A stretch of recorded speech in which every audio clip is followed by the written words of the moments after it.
LibertyRevoltMedia.com.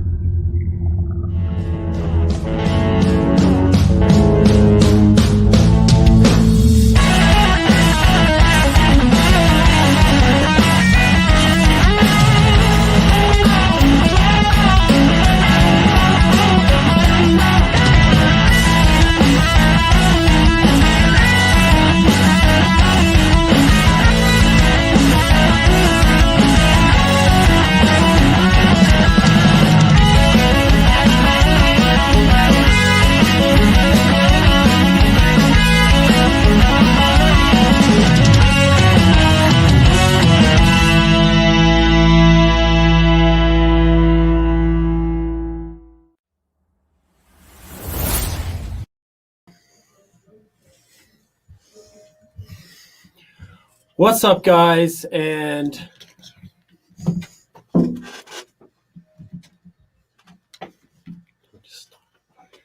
what's up, guys? How are you doing today? My name is Bucky Dillon, host of the Liberty Revolt with my co-patriot, Kevin LaRusso. And today we want to talk about propaganda. Yep. Because it's everywhere. And it's is. inevitably everywhere because it is a feature of media. Almost anything you watch, even from us, to some extent is designed to get you to think in a specific way, to behave in a specific way. What your job is to determine, are the people who are giving me my media doing so with genuine intent? Are they doing so because they want you to make informed decisions, or are they doing so to protect their own power and their own agenda? So hopefully we'll be able to disclose some interesting information with you. We have a great guest today who actually spent 8 years working for Chinese state-run media. Amani, how are you doing today? Good. How are you? I'm fantastic. Good. Yeah. Well, thanks for having me. Thanks for having me. Thanks for being here. So if you could just, in 3 minutes, give people an idea of who you are and what your story is. Okay. Well, my name is Amani, and I was born in China, and I was raised there. I lived there for 31 years before I came to America. So I was born about a year after Mao died, so I never truly knew hunger, physical hunger, because as soon as Mao died, people started to have food again. But I knew, I experienced another kind of hunger, that is the hunger of mind, which is, I didn't truly start experiencing that until I started working for this state-run media outlet called, China Radio International, which is like a multilingual radio station that's like a massive propaganda machine, subordinate to China's Central Propaganda Ministry. And I majored in Arabic in college. That's where my name came from, Amani. Mumtaz. Mumtaz Jadid. Thanks. So that's where my name came from. It's obviously not a Chinese name. It's an Arabic name. But anyway, so after I graduated college, I was admitted to this radio station. I thought my dream of becoming a journalist and a radio show host and everything had come true. But very soon, I became very disillusioned because, we were told immediately that we were the tongue and the throat of the party. That in Chinese literally means the mouthpiece of the party. We were not the brain of the party. So we were literally told we were not allowed to think for ourselves. The party was the brain of the nation. The party's job is to think. Our job is to say what the party wants us to say in a better way, make it more appealing to the public. Sounds about right, yeah. So you were working for them. Was there something that happened while you were there that made you realize, oh, this isn't as good as I thought it was? Yeah, first of all, when I first started, they put me on the news team, and I thought I would be going out reporting news, right, and talking to people and writing articles.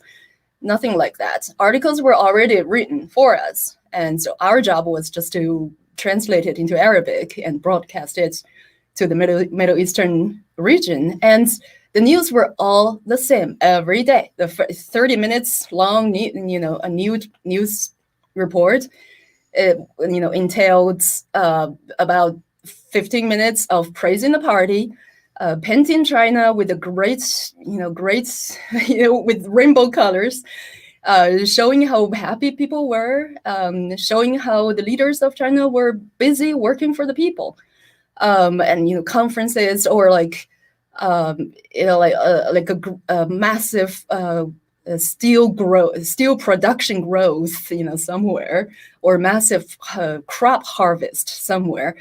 And then the second part is all about like how the rest of the world was just all in misery and pain and natural disasters and run poorly. So like every day, that was the pattern every day.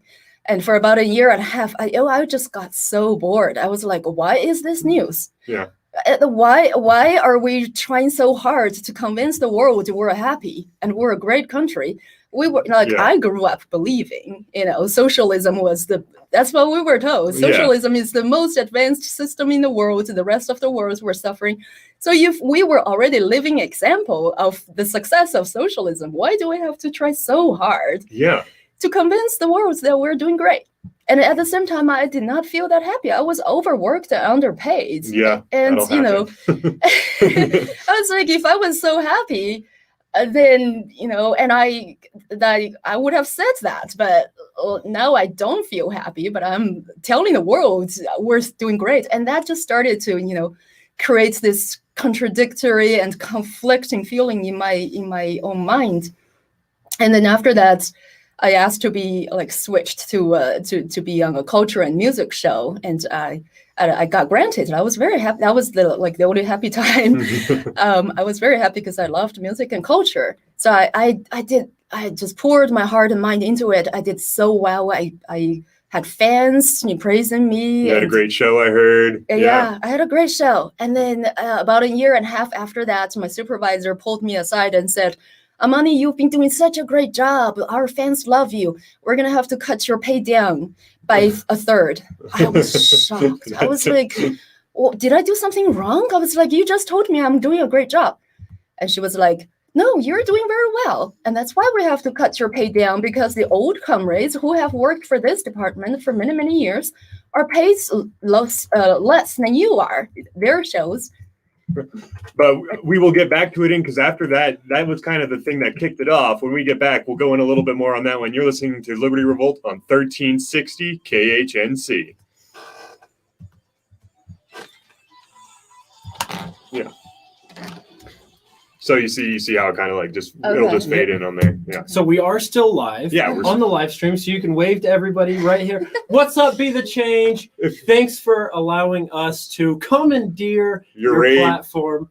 For just a little bit. If you guys have any questions for Amani that you would like us to ask her during the break, please submit them through the comment section, and during the break we can get to them. Now we only have about 2 minutes. Did you cut the ads out of this one? I did not cut the ads out, because sometimes something that will happen is if you cut ads out, the system will be like, oh, the timing's off. So we need to interject some commercials here. And I don't think our new sound guy will know exactly what to do in that situation. That's fair. But guys, thanks so much for hanging out and putting up with the fact that we are not your usual Be the Change hosts, but we hope you enjoy us all the same. Again, if you have any questions, comments, concerns for ourselves or our guests, hop in that comment section, let us know. And if you really want to help us out, do us a favor, unlike, unsubscribe, don't hit the bell, don't get the notifications. In fact, please dox us on Antifa blog forums. It really does help our competitors. Thank you. We appreciate Be the Change letting us on here. If you guys want to support us on the radio station as well, go ahead and check out 1360khnc.com. We're here every Saturday from 5 to 6. And we live stream on Facebook every Monday at 8 p.m. Central Mountain Time. Yes. And every Friday at 8 p.m. Central Mountain Time. No. See, Central Time and Mountain Time are different times, Dylan. Yeah. Really? Yes. Yeah. Yeah. Central Time is an hour ahead of us. Yeah. That's Oklahoma. Mm-hmm. Oh, really? Yeah. I know so that. 10 Eastern. 10 o'clock Eastern time is what we're going to start using. Eastern time only. Why would we use Eastern time? We don't live in the East. I know, but it's easier for everyone else because you just subtract. Everybody knows how many hours to subtract from Eastern time on their own time. I didn't know. Yeah. Apparently not. Oh.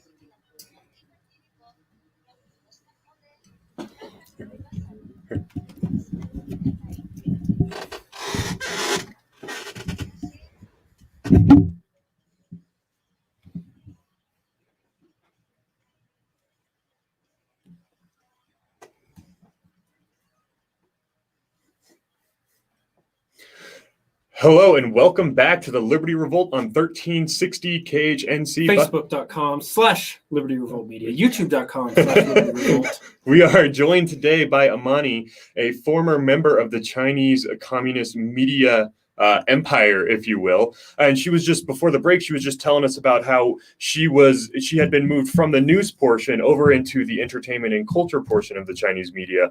And because she had had a very successful show, her reward was having her pay deducted and distributed out to other members within the party. I assume that didn't go over too well with you personally, and that kind of led you on the way to wanting to get out. No, that did not at all. I was shocked because, at the time I really, my show was 50 minutes long and the old comrades shows were 10 minutes long, and I was paid 5 yuan more than them per show. At the time, it was less than $1. So, and I had to work, I really worked my butt off to make that show what it was. I had fans walk into the radio station to talk to me. I was very proud of it. And then when my supervisor told me, we have to cut your pay down because you're the old comrades were complaining you were paid too much for this show, and I broke down. I was I told her, if you think I'm not, I will just quit. And then she says, no, how can you think that? How can you be so selfish? How can you be so, how can you lack such spirit of sacrifice? You young people have lost the spirit of sacrifice. These old comrades, they have, dedicated their lives to our broadcasting cause for decades and decades. It's time, it was all just meaningless words. Yeah. And I got so angry, but after that I couldn't do anything because, she was the supervisor. She decides. Yeah, she gets to decide. So after that, I just started why do I even bother? I still love the show. I didn't want to lose it, or I didn't want to make it, really poor, but I just started slacking off, and repeating shows, just try to. And I'm sure they didn't increase your pay because your show got worse, did they? No, they did not. Yeah, they did not. And that's the thing. That's when I hear people here talk about equity, equal outcome. That's what happened to me. You lived it because. Yeah.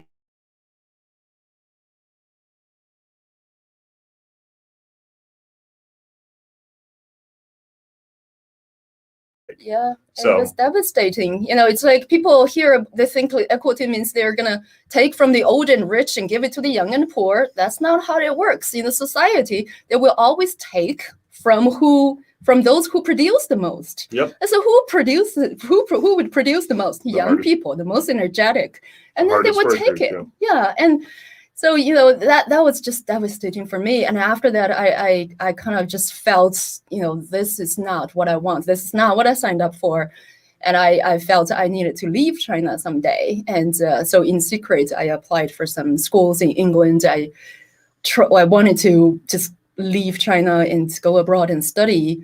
And I got admitted to some schools in England. And I tried to apply for a passport in 2002, and I was denied because I didn't get work, approval from my work organization. So I couldn't. So after that, I got very depressed for a long, long time. I felt like I'm going to continue living, but I was suicidal. But I thought about, I thought about jumping off the platform at the subway, and I just figured, okay, I'll just hang on a little bit more and see if I could actually get out of here. So what brought you to the U.S. and how did you get interested in freedom fighting? Mm-hmm. Well, I met my American husband in Beijing in 2005.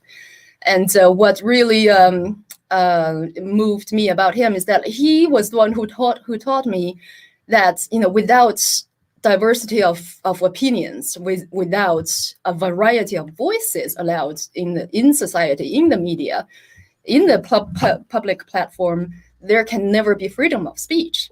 And I grew up believing, the party should lead the public opinion. I took that as a matter of course, but it was actually my American husband who actually taught me that freedom of speech means is the foundation of all other freedoms. human beings have their own minds. Everybody is different. Everybody is an individual. Everybody has different lives. So they have different opinions about everything. And if they're not allowed to speak to that opinion out, it's not freedom of speech. And right.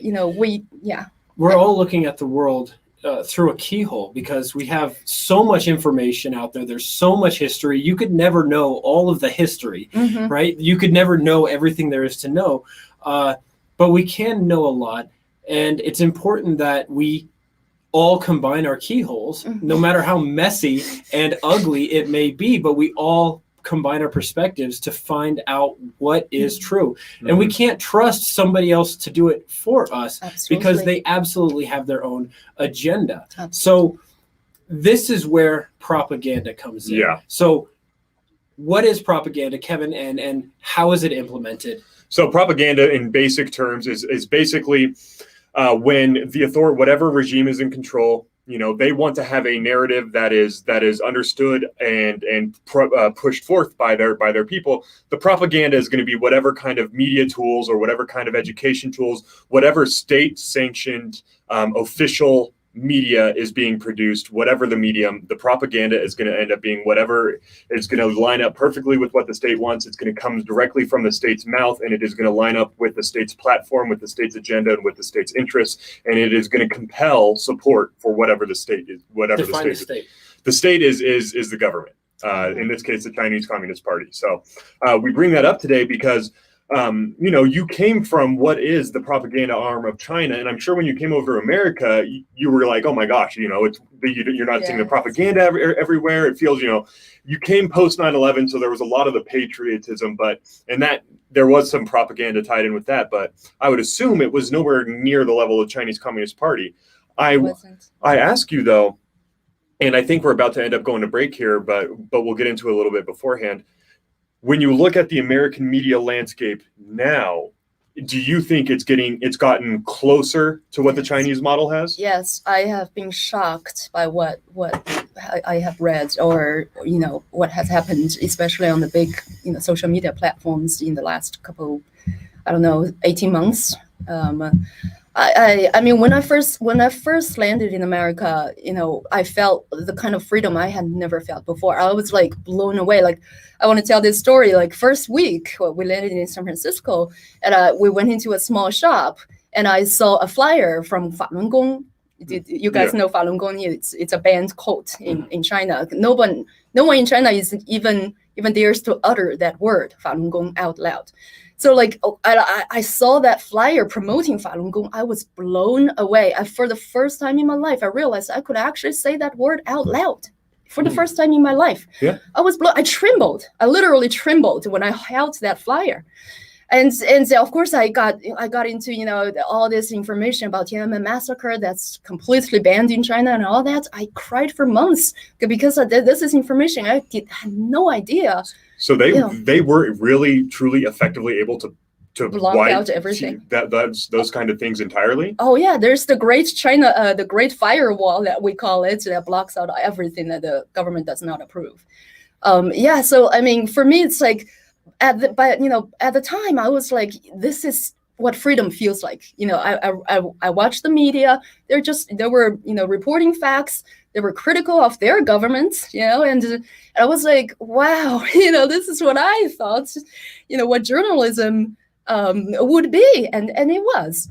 But in the last couple of years, especially the last 18 months, I started seeing posts being deleted, people being banned from social media. Like when Facebook got banned in China in 2009, I thought that was like very courageous of Facebook for not complying with Chinese laws. Because Google did comply, didn't they? Google left China in 2010. That was a move that they did that was applauded by all of us, Chinese dissidents. But then later, they started to go back. But that's why, at the time, I admired these big tech companies. I admired these big media outlets. New York Times, they did an article about Chinese leaders offspring all moving to America, exposing their own hypocrisy of bashing America all the time and while sending their children to America all the time. And I admired them at the time, and and then ever since, especially since COVID, it's like all of a sudden different voices are not allowed anymore. I was like, okay, it's like it's a pandemic, I get it. But you have to allow different opinions. And we should be expecting that. I mean, I say all the time that being libertarian, being conservative means you are always playing defense all the time. So it's no surprise to me that it just feels like this nonstop wave. I was going to say that it's interesting what happens with our media here, because people don't realize that our media landscape is 90% dominated by 6 corporations. Yep. 6 companies, technically 5, because 2 of these companies were owned by the same people who now own equal stock in both of them. So, you could argue that it falls underneath 7.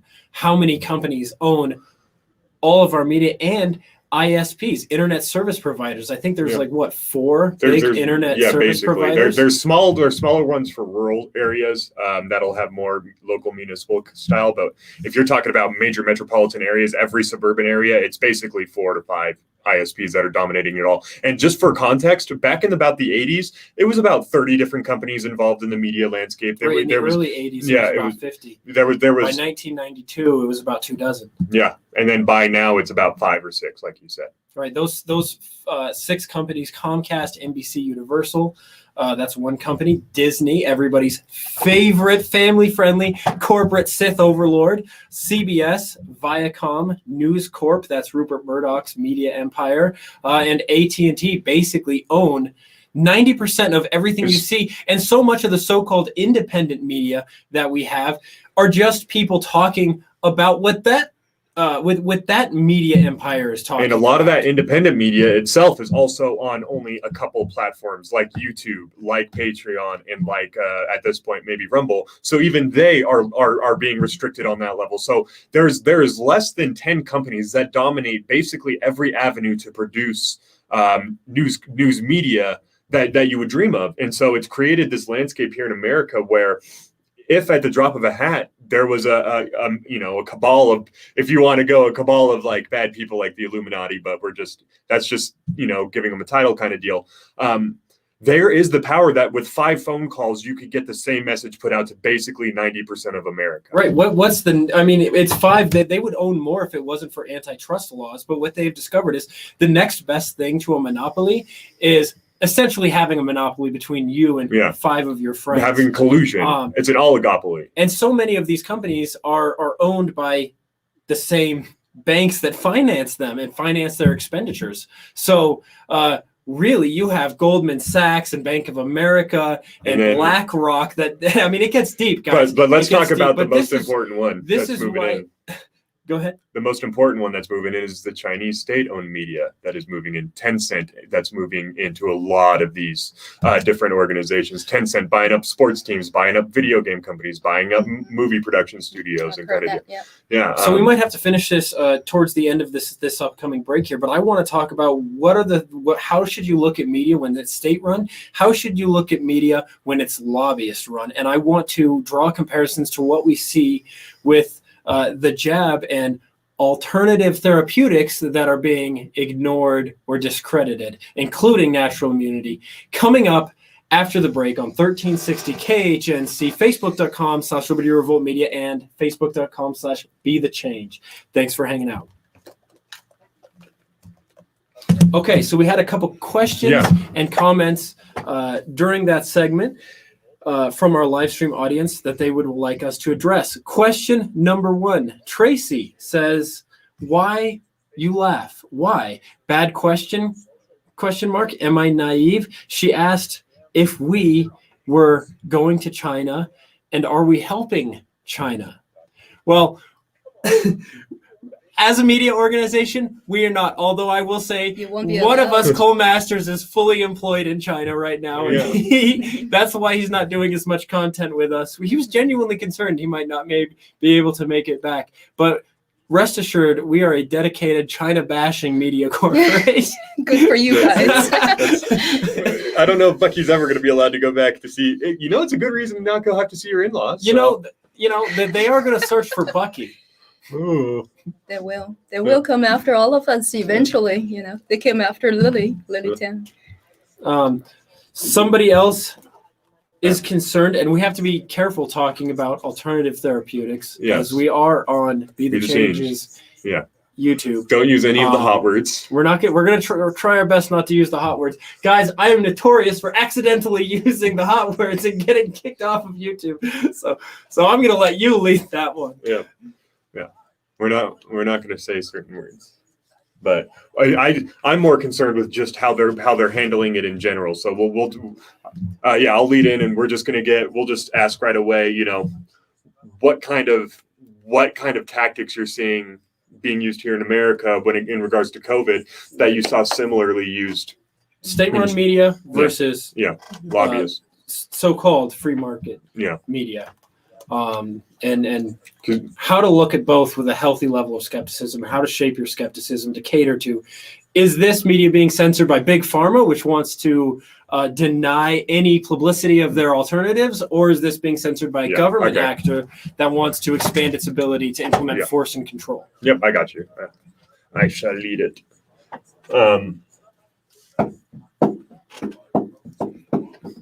Was there any more questions, or was there? That we have a lot of people who are celebrating Amani. Thank you. I think she's a great guest. Awesome. So, and someone who thinks she's pretty. So. Oh, thank you. By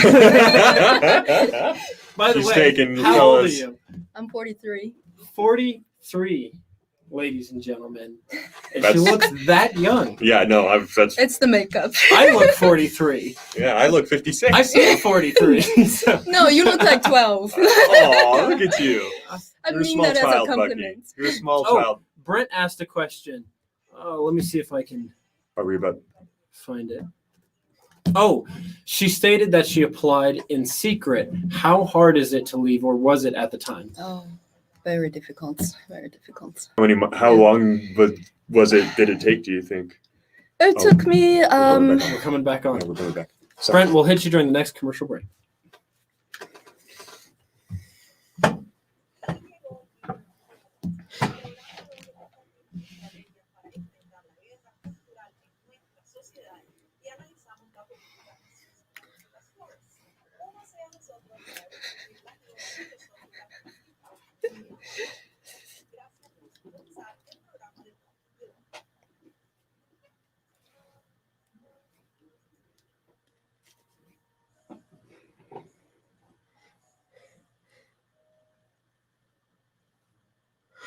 hello and welcome back to the Liberty Revolt. I am your host, Kevin.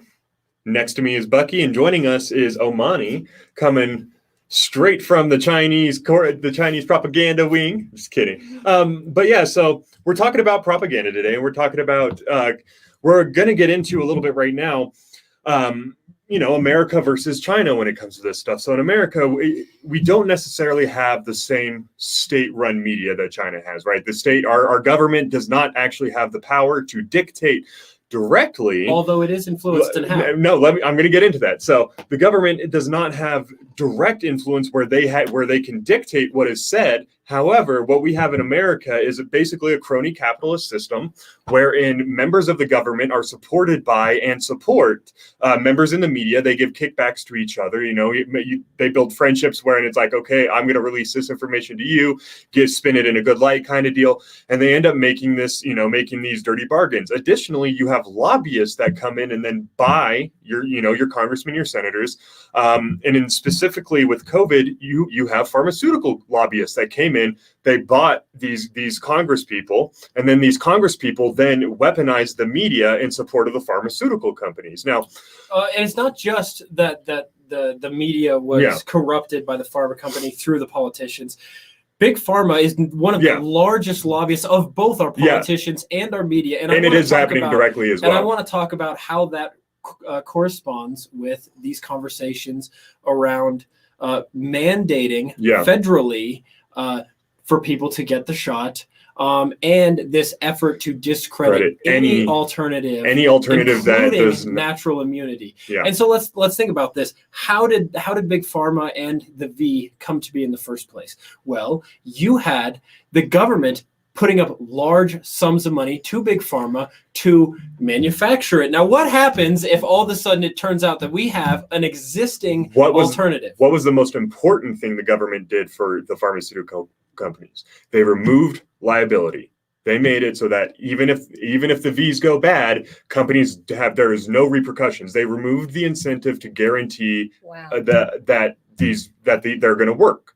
Right? Because that's normally when you say a company is incentivized not to harm you, it's usually because there's a lot of money they're going to lose if they do. That is not the case anymore. After funding the research and production of the shot and rushing it through the FDA on emergency use. Yeah, we socialized the expense in producing it, and they privatized the profit that is going to come from it. So now, and people think, well, there's no reason for someone not to go out and get the shot because it's free. Let me tell you guys, it's not free. Every single dose of that is being purchased by the government on your behalf from the pharmaceutical companies at a price that you have no idea. How much is the government spending per shot? Do you know? So they cost $150 a piece, but right now, Pfizer, Moderna, and whoever the third one is, I forget. Pfizer, Moderna, and Johnson & Johnson. Yeah.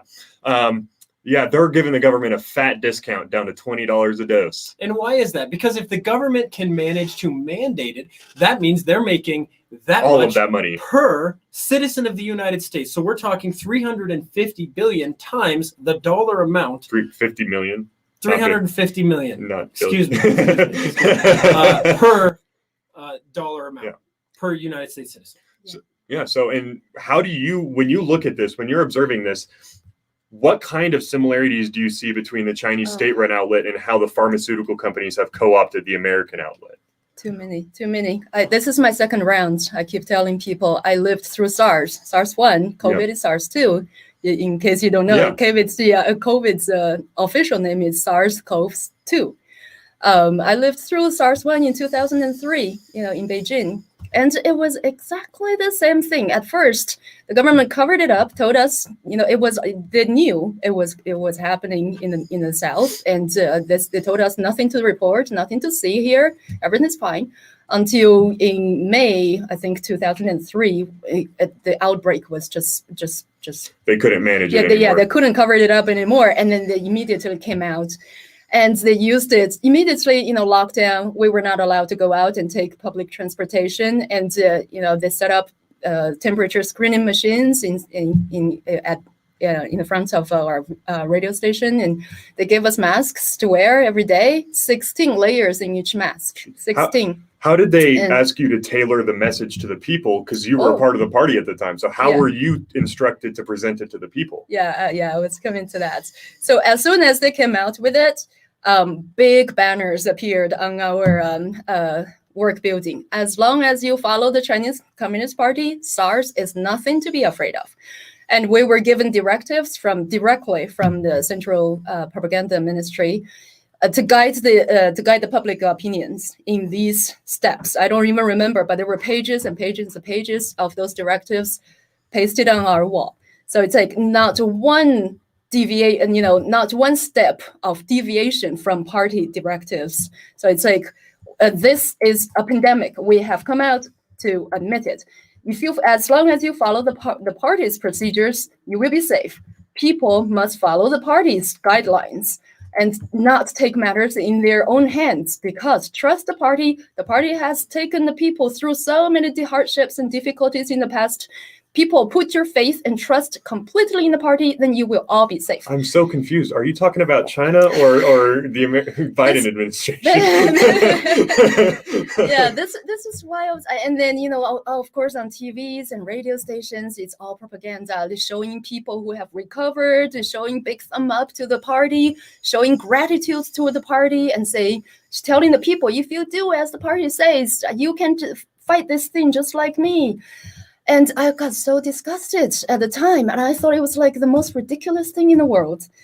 And little did I know, about 17 years later, it happened again. And yeah, and last year I was just shocked when they started telling people that, you know, when it started to come up, was there a part of you that was like, oh, at least I'm in America now, so it's not going to be as bad? Yes, absolutely. Because I followed it from the beginning, and you know, I have a lot of Chinese friends. They follow Chinese news. So when it first came out in Wuhan, I was very worried. I was like, oh, poor Chinese people, because you know, the government never learns. It's lessons. You know, I'm like, they've been through the SARS, you know, in 2003, and this time they did it again. They covered it up for 40 days before they couldn't cover it up, and then immediate lockdown, and you know, people's lives were like, you know, it was nothing to them. Like, you know, they literally in Wuhan, they literally nailed, like they blocked the entrances. They were cementing doors. The doors of the people who were completely trapped inside with no food or resources. It was just, I was like, poor Chinese people. I'm like, oh, this is, you know, it's lucky that I'm so glad I'm in America now. I'm so glad I don't have to live through that again. And then by March, it was like, I was like, what's going on? Okay, I was panicking too, you know, at the time, because I lived through SARS. I didn't want to live through it again. I knew you could actually kill if you happen to be the unlucky ones. But yeah, we'll get into you know, how things changed after the break. You're listening to the Liberty Roll on 1360 KHNC. And after the break, I'd like to hit you with CCTV headlines and get a one-word reaction. Yeah. Well, so what was the question before the last break? Okay, Brent's question. Man, thanks for hanging out with us. Seriously, we appreciate it. During the break, this is one. Okay. It's a table mic, so it'll pick it all up easily. I think he asked, you know, about the process of getting out and how long. Right. It was. It was like so. You mentioned that you applied secretly. And what was the process for getting out of China like at the time? Well, it was like, you know, I applied for schools in England. That was pretty easy. You know, I just sent materials and I was admitted. But then I had to go apply for a passport at the I don't remember what it was called, the citizen entry and like the bureau where you go to apply for passports. You know, I had to lie about my ID card to borrow my house registration card, because everybody in China has a house registration card that basically records where you go, where you live. And without that, you cannot apply for passport. And mine, because I was working for the government organization, was kept in a collective, you know, file by the ministry. So you can't get it out unless you lost your ID card.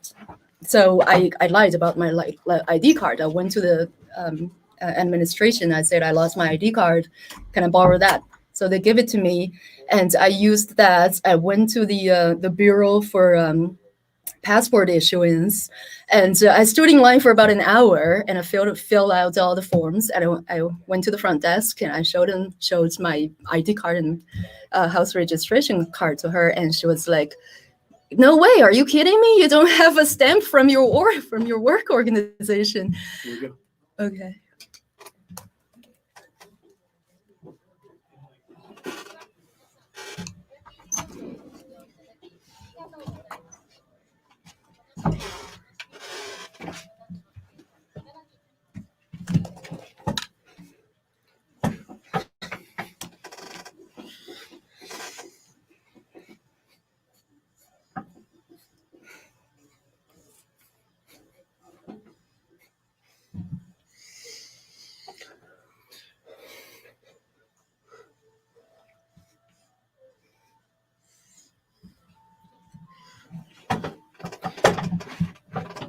What's up, guys? I hope you guys are enjoying the show. Quick shout out to our newest advertiser, Serenity Painting. Hey, you said it right. Rivera. Serenity Painting, guys.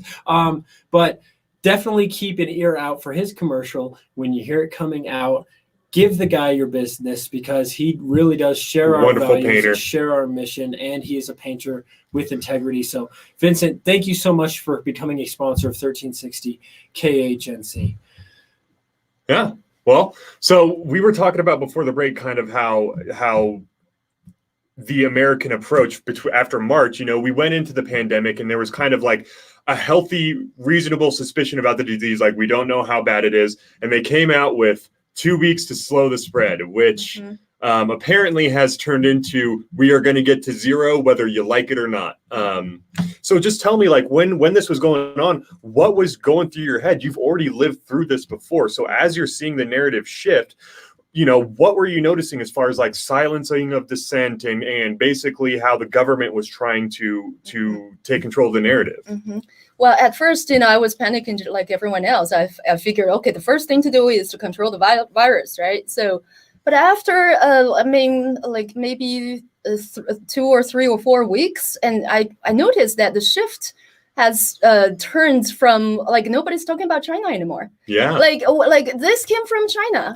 I knew, I can't say I knew it for sure. In fact, you were xenophobic for mentioning China. You were the bad guy. I was like, that's the true culprit. Why is nobody blaming China or holding China accountable? That's Asian hate, right? I was like, why is it racist to call it China virus when UK variant and Brazilian variant were all okay, but then suddenly, China virus is racist. Well, it absolutely falls within the government's interest to conflate any criticism of anything they do with criticism of their constituents. Yeah. So, I mean, you saw it like Trump it's because our media had turned into, if Trump says it, it's false mode. So like when he calls it the Wuhan flu, and my favorite was the Kung flu. That was my personal favorite. Yeah, we called it Wuhan flu from the beginning. Everybody called it Wuhan flu inside China. Everybody called it Wuhan flu. But like we were all there. We all watched the data come out and it was like, this isn't that dangerous. And so was there a point when you were just like, wait a second, they're going to start listening to the data at some point here? Yes, I thought that. I mean, at the beginning, everybody was panicking and it was more serious at the beginning too, like especially when it was in Wuhan, it was actually pretty serious. But once it spread out, it's like the virus itself becomes more contagious, but, less deadly. And I look at the data, I was like, okay, this is not too bad. Maybe just let's still, take precautions and be careful and, social distance, whatever. And then very soon I started hearing rumors. Now it's become true that, they're going to put mask mandates, for people. Like, you have to wear a mask wherever you go. And I was like, okay, for a little bit. I just thought I was so naively thinking this is all just going to be temporary. It's like once it's under control, all of it will be lifted. People will be, back to normal.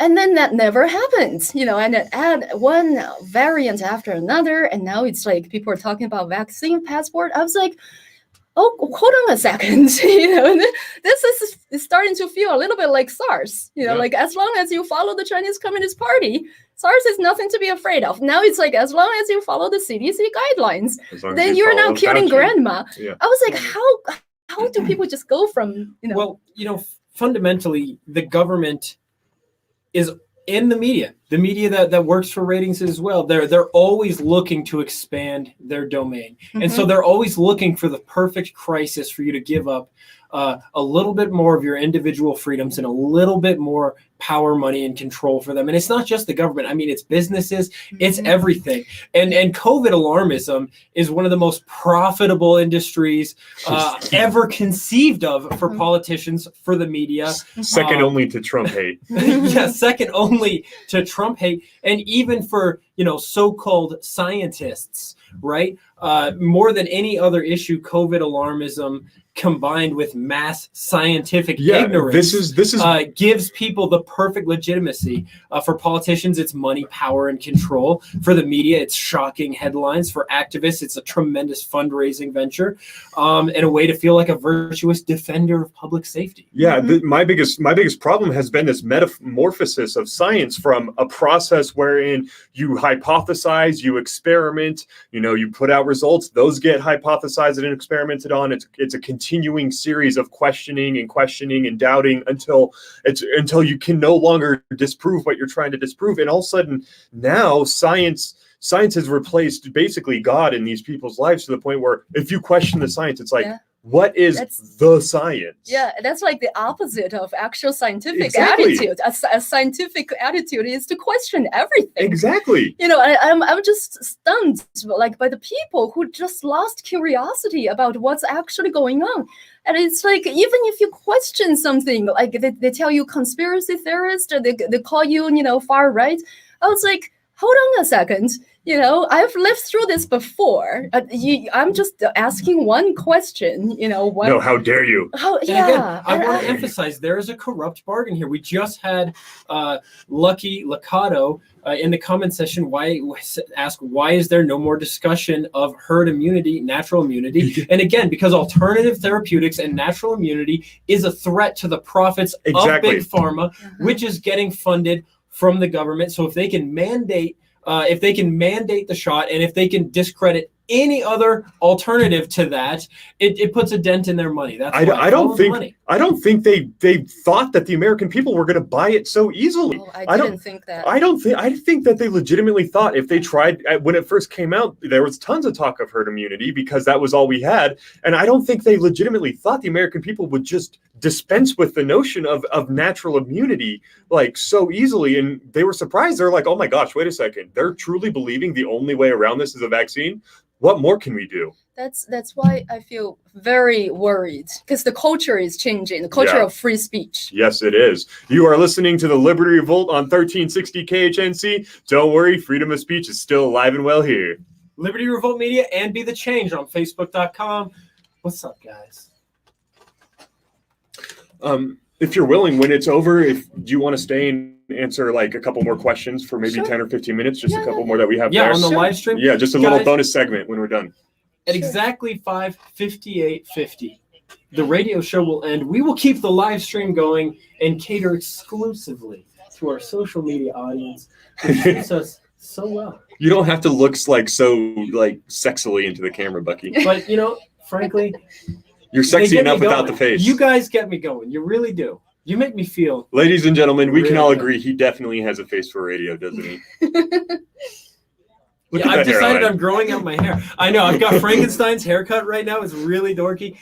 I've decided It's better- I'm look at- finally going to let my hair grow This is out my- like again. your hair. Yeah, there we go. This And is I'm my really new looking hairstyle. forward to it because I know that the whole growing out stage It's is going to gonna be go a like this, nightmare for me. So you have very I'm- straight hair. man. I was watching the Man with No Name trilogy this last weekend or this last week.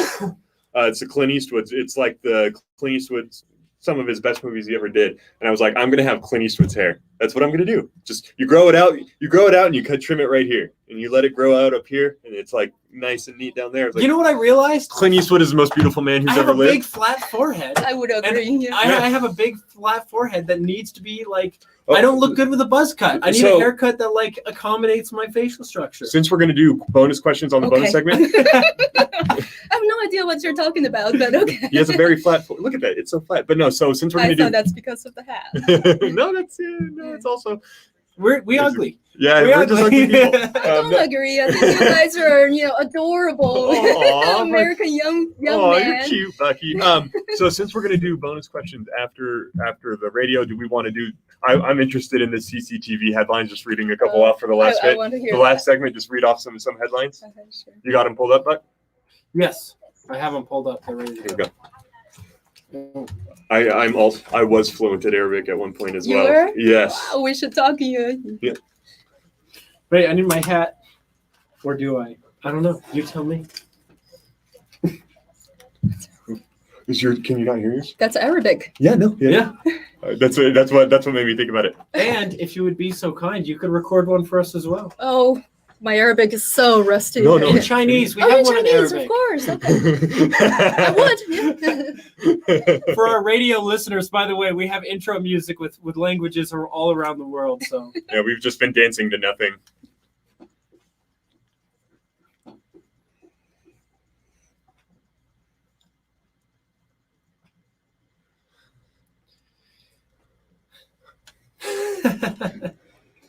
So I want to read off some headlines from the official CCTV for those in the live stream. That is China's official media platform on YouTube, Facebook. I want you to give me a one-word response. According to CCTV, quote, sense of normality returning in Kabul following a Taliban takeover.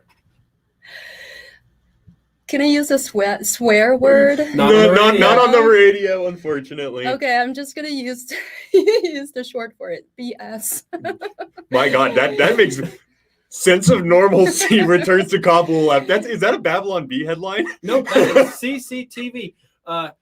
Taliban promise amnesty and all rights for women. Oh, okay. These are like I'm literally out of words. what the heck? That's real? That's real? Most Kabul residents stay at home in obedience with demands as Taliban take over.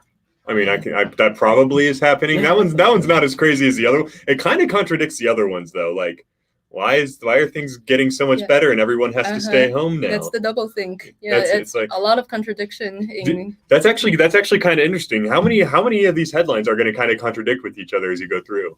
Because those first two would contradict with the third. I don't know. I only took snapshots of or screenshots, me, of these headlines on one day, and it's been a couple days since. So I'm going to try to. It's interesting. Try to update my list here. It is amusing watching the comment section because there is the Chinese hired, dedicated, pro-communist commenters on every single video, spewing such. Let's see if I can find a good one here. Spewing such wonderful polemic as. We call them Wu Mao. The government 50 that the U.S. set up was garbage. The former president took all the money for trucks and a small plane were loaded with cash and fled the country like a coward. He took so much cash, even some cash were scattered on the runway. So-called freedom. Eyes roll. Have Ashraf Ghani been to China yourself to experience how the real citizens live their lives? You don't know a thing about the politics in China. Yes, I agree. They don't have any voting rights. Or who cares? Majority of the citizens in China are farmers or factory workers. Some living in rural countryside can't even read or write. All they want is prosperity and living safe in the country. They don't care about politics. All they want is a government that can help them to get out of poverty. You should visit Shanghai, China, the city of the future. I myself live in U.S. and I don't feel safe anywhere freedom is. People here can beat us up due to Asian hate crimes anytime they want. Freedom is BS. Yeah, that's I've seen that paragraph before. They've copied and pasted it.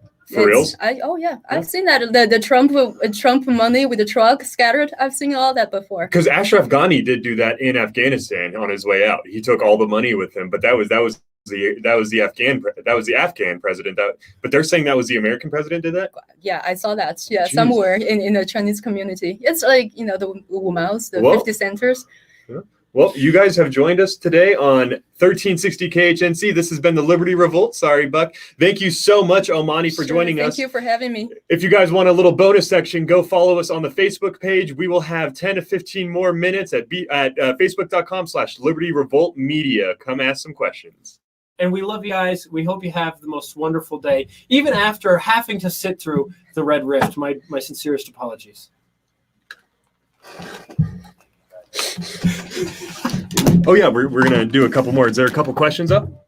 Thank you so much for coming. Guys, in, if you were listening, how was it? Did you enjoy it? I don't know. How did I do? You did great. Fantastic. Yeah. We'll ask the Red Rift guys what they thought. Okay. And we'll ask our social media audience guys watching the live streams, if you enjoyed Amani, please give us a like and a comment giving her your gratitude and everything. Awesome. Brokenhearted. Oh, but the Red Rift loves you guys. You'll notice I didn't show you how to operate the hot buttons. Yeah, I noticed. Smart move. Very smart move. He knew what he was doing. It was awesome. Okay. That was a really good interview. Yeah. She's got a lot of information on it. So we're actually, do you guys have any questions you want to ask? We're still doing a live stream right now. If you want to ask come in, anything. guys, come in. I know I gotta go here in like 5 minutes. Those of you observing, these are the guys from the Red Rift. They are on the radio show just before us. That's it, man. Hi, I'm Kavika. That's Kavika. We got And Austin. Austin's off to the side. He was supposed to be on with us the other day, but his internet decided to be. Well, it wasn't my internet. I actually had my food truck slide off the side of the road. Oh. So Yeah, sure. Wow. He's just like, I don't believe you. Sounds like propaganda to me. But yeah, was there a question for her? Do you guys have any questions you want to ask her? Janine says, "Great job, all of you." So, round of applause for us. Thank you. I am Thank you. tremendous. It's true. Yeah. Thank you. Pat. Thank you. But yeah, so. the absolute stench of humility in sorry. this room is phenomenal. Yeah. Well, trust me, I had to freshen it up after you. Hey, Oh, I'm sure. Suni's hopping on. Heck yeah. Who's that? Suni is my dear friend who I absolutely cherish. What's up, Suni? How you doing? Hold on. I'm famous. Did somebody just say who's that? Yeah, that was I'm me. kidding. I'm totally kidding. Famous. No, I was That's getting not ready what for you my know, own you show and I saw you guys were live, so I just figured I would watch and see what you guys are doing. So hello. Hello. And Hey, when are you gonna hop on with us again? Hey, can you fix this camera angle so that it's on me? Oh my gosh, shut the hell up. No, don't do No, anything. because Suni can't see me. there you go. We don't want to see you. There We you would go. rather have our guests Zoom in there. in on you too. Yeah, zoom in. Zoom in. Would you like that? Would you Get like this that? cheeser right here. Suni, when are you going to join me on the interwebs for a I'm conversation? gonna listen. I've been busy. Oh, I've been busy. Life of I've a been tell me going- what it is to me. Yeah. what are you doing Monday, Suni? Monday, I have Hey. a Maddie show and I have a show with Oscar Good on of you. Blue. Well, I have a lot. I'm booked and busy, so I'm so serious. If I'm not on Instagram, then I'm doing something with my kids. I got something Aw. going on at home. So when I have a moment, like today, I have a moment, and I'm going to like blow the lid off of the left's narrative regarding men being able to have babies. I'm just saying, Jen Psaki let the cat out the bag. We're gonna have fun with that show. Me and Casey are gonna go live. Yeah, we'll be there. well, you got to be on Check it one of out. ours here Sunday, Suni. Yeah, I will. We're every Monday Um, night, every Friday night, and you know, if you ever text me and say, "Here's the StreamYard link, get your ass on here," I'll be there. Okay, I- I got you. I had a bonus question I was hoping to ask Amani. I asked you a little bit beforehand too. So, what percentage, or how big of a role do you think, how the West contributed to the downfall of the Chinese culture through the introduction of opium, leading into what Japan did to China in World War II? How much of an impact do you think that had on the Chinese people being so willing to move over to communism as opposed to fighting for something like, say, the American capitalist system? Well, I'd have to say, history was ugly. It was, they did a lot. The Westerner, especially the British people and the French, who basically started the Opium War and, broke the feudal system that lasted thousands of years. They did a lot, and and the Japan, of course, the Sino-Japan War. We had several wars, especially the last one that was part of the World War II, that really contributed to creating hate, creating nationalism, And a commitment to the creating Communist Party. commitment to our own people. So when the Chinese communists became, they just devoted themselves to the whole cause, to fend off foreign invaders, to build our own nation. And that's why they walked into that into that later would prove to be hell, with their eyes wide open.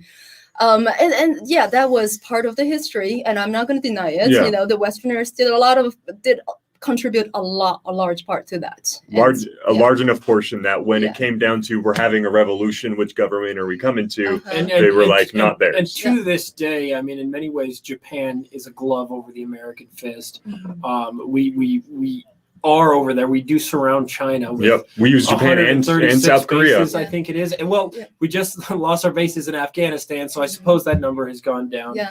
But I mean, if you were to stand on the tallest building in Beijing and look out at the island of Guam, it looks like it's going to sink into the ocean with how many American missiles are on it.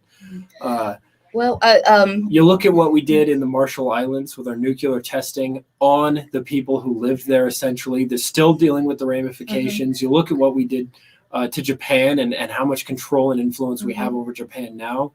And yeah, I can understand why, from the perspective of some people, people living up in China and hearing that history and those things would have a sense of fear that would help legitimize their government. but here comes the rub. Like America has never truly invaded China. No. China was always invaded and colonized and divided up by the Europeans. In fact, America actually helped China in the Sino-Japanese yeah, War. I And we've wonder invested- how that's. That's so the much double money. think. Did they hide the fact that it was in fact America that came in and beat the tar out of Japan and in fact They, destroyed Japan they to the don't. point where They just disconnect. Like the people are so like used to just taking it in whatever they were told instead of connecting the dots. Like I did not connect the dots. Like when I was a kid, I knew that we were all told America dropped nuclear bombs on Japan and ended the war.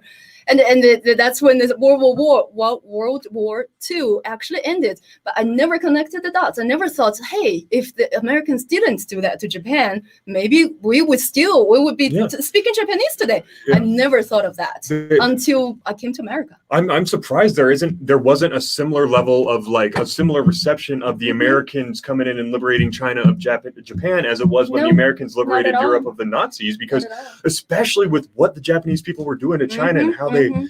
you would think that and I can understand why the Chinese government would then try to remove that from history, because if people understand that the reason why our greatest enemy is not dominating our countries because the Americans came in and just wiped them off, literally wiped their military off the earth. They did not have a military for 50 years after that. They were not allowed to have one. And so I wonder how important and necessary the Chinese Communist Party saw it to remove America's role in that. Otherwise, people might have a level of reverence for what America I did. think they might have. I don't know about now because Yeah. when I was growing up, it was like 30 years ago. The history books, that was after the 80s. China was opening up and it was a very different time. Mhm. That's why Tiananmen protests happened, because people were, it was reviving. The culture was revived. People were thinking about new ideas, accepting freedom of speech at the Well, time. and China was opened So- up to tremendous amounts of foreign investment, primarily from the United States. Oh, yes. And we began exporting tremendous amounts of culture. That's the United States' number But- one export is culture. But my question is more pertaining to at what point did the Chinese Communist Party decide America was the evil ones, and therefore we have to remove their role Okay. in eliminating Japan from history. I think I can answer that question. Of course, as soon as Mao took power, Mhm. because he wanted to establish complete communist rule. So after he died, China started opening up. That's when Deng Xiaoping, he took over, and he was very, very American friendly. Yeah. That's why, the whole 80s was the greatest time in PRC history. Since we're so open, people were debating, but up to Tiananmen happened. Tiananmen protests happened. Deng Xiaoping realized we cannot give people all these ideas of freedom. We cannot give people all these ideas of, debates, open debates, and exchanging ideas and opinions. So ever since then, they started to, tightening their rope again, so to Yeah, speak. That makes sense. Because the perspective I look at it from is that, the Chinese Communist Party it is necessarily the case that they have to convince their people that the American system is wrong, because to adopt it would be, you can't adopt the American system without adopting the American values, which would be the greatest threat to the Chinese Communist Party. And additionally, America, like if you look at Chinese history, you can't find the instance when America did something actually horrible to China. No, Like you nothing. legitimately cannot. Yeah. Can I tell you something? Yeah. I when I found out, I was shocked. I only found it out after I came to America. That was Xinhua News. Xinhua News is the biggest state-run, propaganda machine in China. But it was founded in 1933, so before the Chinese Communist Party took over. So I found an article in the archive of Xinhua News that was written in 1941 that said America has been our best friend ever since its its establishment. I was shocked. This was written by Xinhua News before it took power. So so that was like when I kind of had a small epiphany. It's like, people, people before they take power and people after. I'm not talking about just politicians. I'm talking about humanity as a whole. Before they have power and after they have power are two different things. Yeah, right. When you're trying to take power, you are the counterculture. You are like you're the rebels. Yeah. And then you get in power and it's crush anyone who disagrees. Like you completely pursue an opposite set of policies. It's because it's human nature. Vladimir Lenin described it in the Bolshevik revolution, right? You have your revolutionaries, right? And there's a small subset of the population who is always going to be looking to revolt. And they are the ones that have to be the catalyst for the revolution. They're the ones that have to inspire everyone else. They are the vanguard, if you will, of the revolution. They're also the first people you have to kill. Absolutely. Because they're always going to be revolutionary. You're in power, they're going to hate how you're doing it too, and they're going to be the ones that are going to fight the revolution.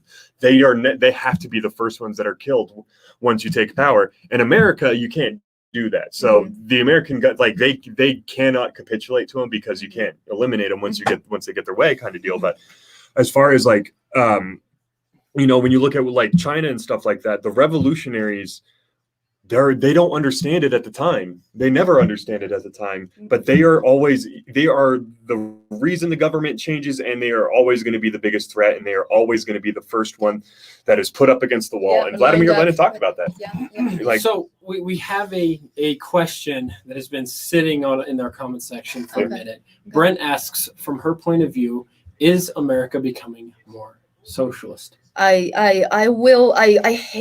hate to say it, but I'll have to say yes. It's from my perspective, I have seen too many similarities, even just in the last 2 or 3 years, since just I have been finding it so difficult to process why this is happening. And the only thing that I can think of is that this is just human history, part of human history. This has never happened to America. Yeah, this has happened to. Marx was a German guy. He was a European. He was a Westerner. This strange thing about us against Westerners. Communism is a Western idea, but communism has never really truly been implemented. In its practical form, in the Western world.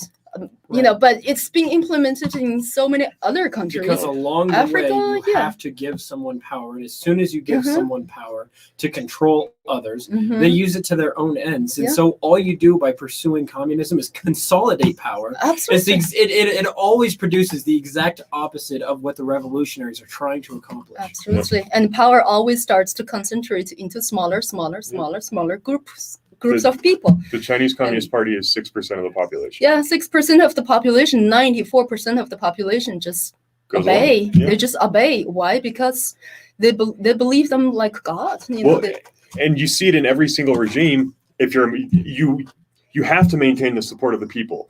You can either do that through completely capitulating to the people at all times and actually trying to it's gonna block her. You're just oopsies. So there's two ways to do it. Either you actually legitimately do put forth full-face communism. There is no state. Everybody is equal. Everybody's entitled to everything. Or you figure out who are the people that we need that if we can gain the favor of, we can dominate the culture. And that's the culture, yes. And that's who the Chinese Communist Party is. All of that 6%, they have great lives, they have great money, they have access to everything they could ever want. But you say it's a party of the people and it's for the best people. Yes, we were told. This is really funny because when I was a kid, we were all required to wear the red scarf, and we raise our hands or look at the flag, and we say a slogan. The slogan is people's interest is above everyone, is about everything else. I asked a question. I was like 7 years old. Am I not one of the people? Like, what does it mean when you say people's interest is above everyone? So I am one of the people, right? So I'm putting my interest above everyone else. I got hushed. I was like, that's a bad kid. You're not allowed to question these things. So it's like, Yeah, I mean that's the culture. They create this culture first, and then And they take over. and it cultivates people that no longer have loyalty to the people. They have loyalty, their loyalty now becomes to the party, to the point where they're like, because everything is so great up there, and it's never technically shut off to them fully, unless they stand against the party. All that other 94% theoretically thinks they can at some point join that 6%, which inspires them to go along with it even more, whether they believe it or not. And eventually you start believing it. Yeah, this is why I'm so worried when I saw what happens like after COVID started. It's like people are like so hostile towards other people now. Yeah. It's like trust your neighbors. Why they're like, I know people who are like going out and saw neighbors not wearing masks outside. They are like, oh, they don't care about other. I'm like, what? Why are you turning on each other so quickly? Why are you not turning on the government, questioning the government's decisions, and quickly? Why are you being so hostile instead of being friendly and helping each other out instead? That was the true American spirit that I came here for. Like in the time of crisis, we help each other. Yeah. We don't we don't need the government to take care of ourselves. We can take care of ourselves. It's a manufactured crisis right now. That's the thing, is like, if it was a true crisis, if there was something truly going on, there wouldn't be this level of politicization. But when you actually look at the facts and statistics, the only conclusion you can come to is, okay, at this point, it's all about the power. It's all about the politics. It isn't a true crisis anymore.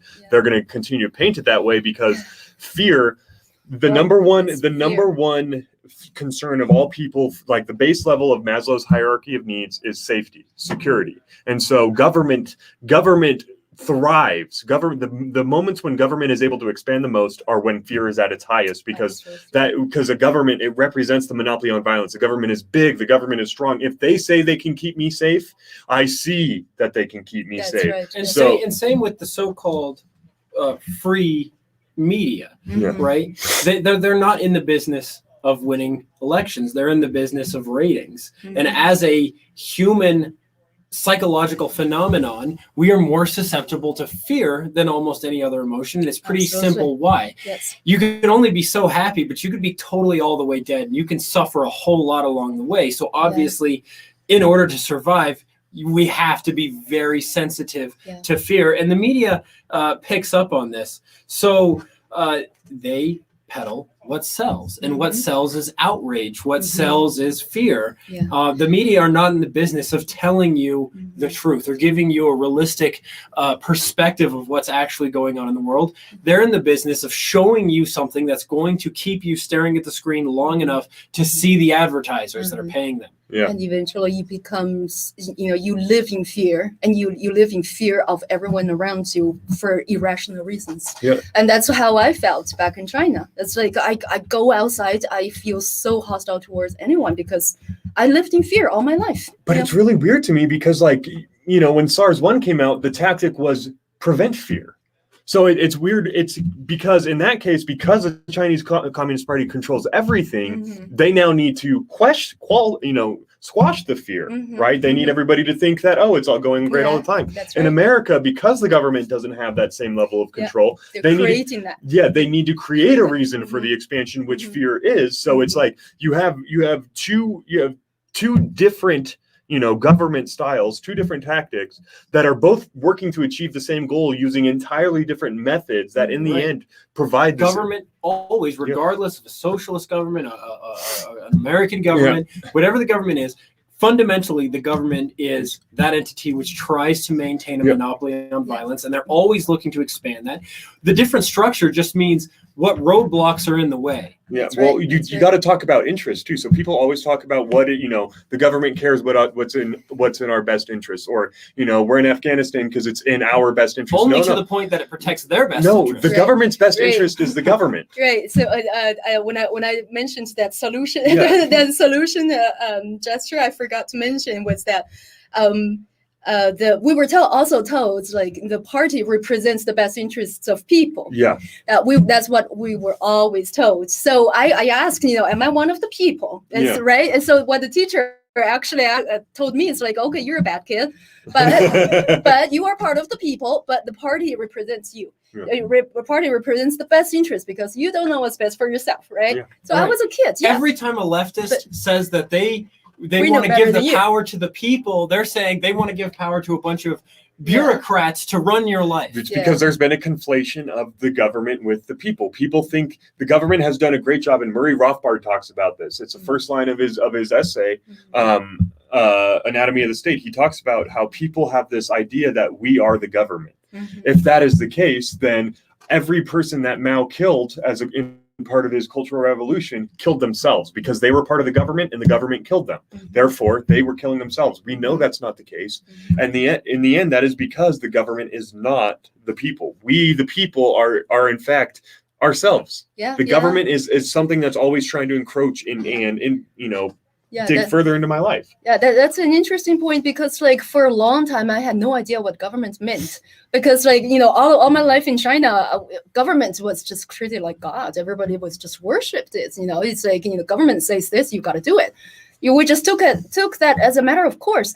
And then I think way into after I started working in the radio, I started to think, what is the government? The government is a bunch of people, just like me. A But gang they're a of- small- a gang of thieves. Yeah, Yes, they're it is a gang of thieves. It's like they're like, how come they get to decide, what's best for me? Like, they don't even know me. I've never even met them.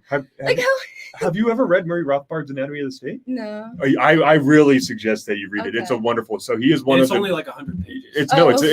it's 65 pages. Oh, okay. It's not. Oh, It's really? yeah. It's very short. It's a very Okay. short essay that he wrote, Anatomy of the State, and it basically just attacks this idea of a legitimate state.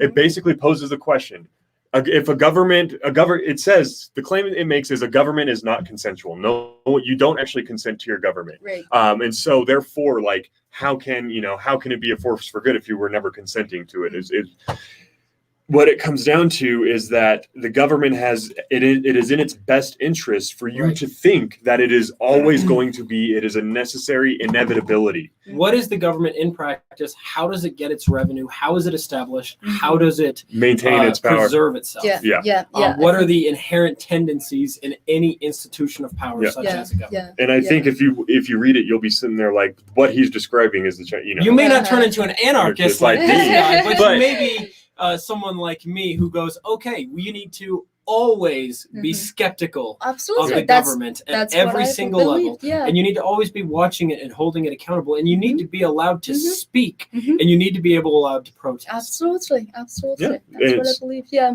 And I after I came to America, I realized what the function of governments is to protect people's rights. It's not to run people's lives or Yeah. or help people, or tell people what to do.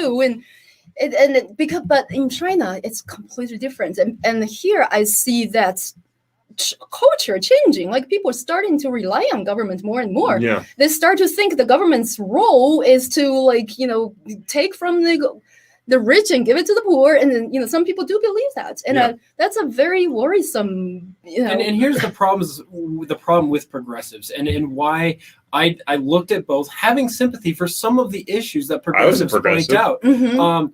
Why I decided that I was a conservatarian, which is Mhm. what I consider myself. Mhm. There's no limiting principle to the left. No, Mhm. there is I no end goal. understand what the conservatives want, because there's an end point. They point to the Constitution. They say this is the legitimate role of government. Anything beyond that is illegitimate. Yep. Mhm.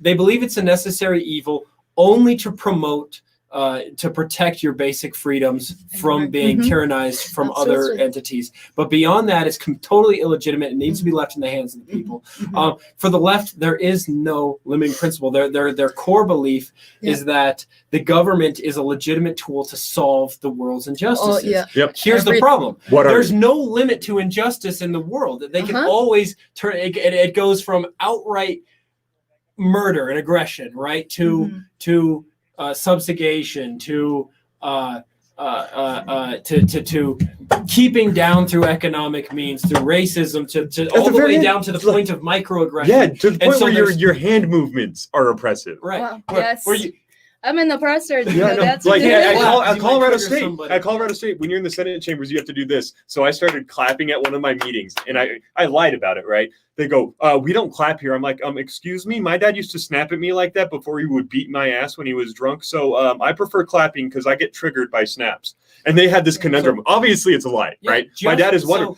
But it's like, I do it on purpose because I'm like, let's put you in a position where you have to realize just how asinine what you're asking Yeah. for is. So the whole notion of injustice is such a It subjective is. term that there's no limit to the expansion of government. What the expansion of government translates to in reality isn't more power to the people. It's Yeah. more power to the bureaucrats, Yeah. more power to that gun. Uh, Mao Zedong boiled his political philosophy down to a single phrase. Do we all Mhm. know it? The power comes out of the barrel of the Yep. gun.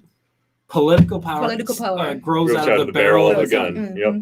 And he knew he was 100% right about it. And he did what he had to do first and foremost, which is kill your intellectuals, kill the Mhm. people that are going to come up with the philosophy. Disarm people. Then. Yeah, get rid of the guns from the Mhm. common folk and make Mhm. sure that the common folk can't be armed with ideas by the smartphone. And make sure they can't communicate with each other in Yep. a way that Mhm. destabilizes our regime. Yep. Yeah. So it's Isolation. Another. People when people are so isolated from each other, they become so, unfriendly to each other, and then they won't come together and to Yep. be organized. And Nope. that's why this is another thing that worries me about COVID. It's like so many people are choosing to just not socialize anymore. They're all just working from home. They choose to get all their information from a couple of media outlets. From They- Don Lemon, who really cares about you. Don Yeah. Lemon. Don Lemon. Yeah, they don't talk to their friends or families anymore. It's like They want to be told. They don't want to do the research themselves. It's like they don't want to be like us where, I have an idea that, I don't believe that COVID is as bad as it is. And potentially I could get it and die. And I might have been wrong, but I wouldn't have ended up being it because I always acknowledge that there's a small chance. It's like they want to get rid of any and all responsibility That's right. they could ever have for their actions. That's Yeah. like the entire platform of the left is.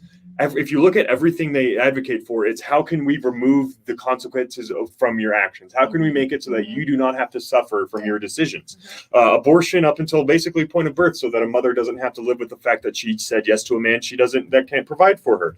You have welfare to make up for the fact that people aren't getting strong family are trying to get away from the responsibility of having families. Like everything that the left tries to do. College, right? I went to college and got a theater degree. Now I have $100,000 in debt and I can't my degree is useless, but I was told that to college. No, you're the dumbass that decided to get a theater degree. That's the consequence of your actions. Yeah, and that brings out the worst part of human nature. Yeah. That's and it's like laziness, hostility towards other people, and then like all these and arrogance. It's like they are so firm in their belief that it's even ridiculous. if you put it in front of their eyes, like I got caught white presenting at my work meeting because I shared my personal experience back in China. I said, because I was, So racist. walking hand in hand with my white boyfriends back in China, people would, You're not Chinese allowed to have these men. opinions as a Chinese yeah, lady. they would spit on me. So that I think, reverse, we were talking about racism. So I was like, reverse racism against white people does exist. Maybe not exist to the same degree in this country, but in China, it does exist. People There's- spat on me for walking hand in hand with my white boyfriend. There's a Chinese laundry detergent commercial wherein a dude gets Yeah, put in yeah, the yeah. washer black and comes out Chinese. Chinese. Yeah, that's a very famous one. So I mentioned that I got hushed up and I got called white presenting. I was told to think about my white privilege. So this is all madness. It's abandoning all logic, common sense, basic knowledge. It's just out of control. Yeah, it's insane. I had a kid not a kid. This dude was a grad student, right? He was a grad student in political science, and he was talking to me about systemic racism. And I said, I think that that we have a white privileged society is you look at the data and it doesn't back it up, such as the fact that Asians are the highest earners. And he goes, "Where'd you find that information?" I go, like so many places, like department of there's like the government side. He goes, "Show it to me." I was like, "Wait a second, are you telling me you hold this opinion and you've never even done the research yourself?" And he's all, "That's not what I'm saying." I'm like, look, I know I got it off a government website that reports this, and I've seen it a bunch of other places. The fact that you haven't gone to the, I remember I showed him the statistic on I think it was the CDC. It was either CDC or the, it was one of the other stupid. There's so many agencies that I don't keep track of them anymore. But I showed him it on the actual government website, and he goes, "Huh?" I was like, "You've never freaking looked at this? Like, you're a political science, like, you're going for a political science master's degree. You hold these opinions about systemic racism in our country, and you can't even tell me, like, the simplest, one of the first questions you're going to ask, oh, really? Do white people earn the most money? Yeah. No." Well, and again, political science classes coming from schools that are largely subsidized by the government. What do you think those classes are going to look like? They're going to look like we're peddling the idea of injustice and you going out there and solving injustice because what can help justify the government and the expansion of government? You focusing on injustices in society. Absolutely. Although I do think, the way to move forward, we all agree, what we see is happening. And I think moving forward is really to go out and talk to these young people. Yes. 100%. And it's like, when we talk to people face to face, you see them as human beings. I think, I've seen so much dehumanizing in the past year, like some of my friends, they just see people as a number anymore. They throw out numbers at me, like, unvaccinated versus vaccinated. I'm like, have you ever talked to a person who's against vaccination? Have you actually talked to them face to face, listen to their reasoning, and listen to their concerns? Never. They would never do it. They're always trying to break people down into these little subgroups, right? Yeah, and here's the thing. And eventually, these alphabet people are going to get to where we're at, where the individual is the ultimate minority. Exactly. They're like, well, I'm a black midget with COVID and vaccine. All I know is there's one of me and 7.9 billion not me's in the world. I am the ultimate minority. And I think it's so important, to remind people that freedom of speech, the culture of freedom of speech is everything. Yeah. Like when the culture changes, everything changes. Culture changes, that means people changes. People change. It's like when enough people accept censorship. We have to be able to criticize bad ideas, even if it offends people. You have to be willing. It's like Jordan Peterson said in his Kathy Newman interview when she was like, "Do you think you have the right to offend people?" And he goes, "Well, yes, obviously, you think you have that right because you've been offending me in this conversation." Exactly. You have to be able to offend people. So I just wonder, my training was called inclusivity, diversity, and equity, and then they hushed me up from I'm the diverse person, right? I got taught. I'm literally the first generation immigrant. I'm literally not born in this country. I'm literally Asian. And I'm literally sharing a completely different perspective and experience. And they hushed me, they told me not to share, and they called me white presenting. So I realized, okay, this was never about social justice. It's not. Never. It's all about power. It's about, silencing opposition. And what's the next step of silencing opposition? Authoritarianism. Yep, you sound if we allow that to happen in our culture among ourselves, then we're toasted. Let's not. So I have a question on the immigration front. So we talked a little bit about Confucius Institutes, and I know a lot of our viewers are very aware of how the Chinese Communist Party tries to infiltrate our culture through subversive means such as that. So if you're unaware, listeners, the Confucius Institutes that are most likely on your children's college campuses are actually fronts for the Chinese Communist Party. If any university that's going to have Chinese students going there, it's all government. There is going to be some level of influence from the Confucius Institute. Now, I also have a roommate. In addition to Bucky and Cole, who are married to Chinese people, one of my roommates was also married to a Chinese woman. I made a joke to him where I was like, "Oh, I bet she was a spy," kind of deal, just joking with him. And he was like, no. Well, she moved back to China to go she's taking the job you formerly had. She's going to be a news anchor on one of the Chinese Communist Party's news agencies. I go, you do realize that she might not have been a spy, but at the same time, the Chinese Communist Party is not going to allow someone to go to the West and then come back and be a vocal, be the voice in the face of one of their propaganda outlets, unless they are for sure they didn't get corrupted along the way over here. They are spies. There, well, I'm not saying for 100% for sure, but when I was working at CRI, the China Radio International, they had bureaus all across the globe. Yeah.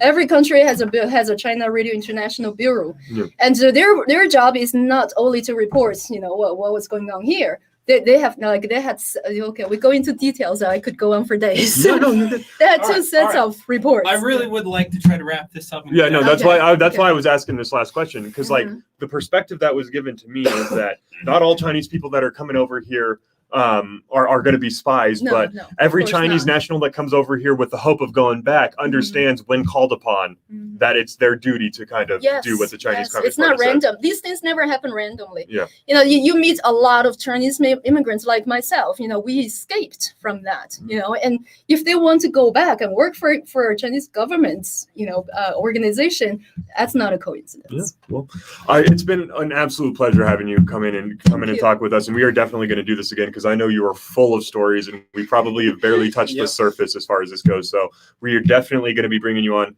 Bucky, how did the viewers feel? How did the viewers feel? If you enjoyed it, please consider going to facebook.com/Liberty Revolt Media and giving us a like and a follow. I was joking when I said dox us on Antifa blog forums. As many of you know, I've already been doxxed. I don't need it anymore, especially since when I originally started getting doxxed by Antifa, if you Googled Liberty Revolt, you would get my address because I had to register it as a business and I didn't have a business address. So I was just like, well, my address is my home address. And so, yeah, I literally had Antifa members sending pictures of my Google view house at me with Molotov cocktail emoji, mask emoji, like all of it. You just send back gun emoji, gun emoji, Yeah. gun emoji. Well, I shot a video. We're not going to go there. We're not going to give out the link. But Yeah, anyway, though. if you guys did enjoy the show, please consider subscribing to the Liberty Revolt. We will not be commandeering the Be the Change platform for long, but Casey was so kind to let us utilize it to hopefully win over some of you guys. So thanks for watching. We hope you enjoyed the show. Awesome. Free Cash Kelly. Free cash. Be the change. Unite, don't fight. All of them things. Oh, awake, not woke.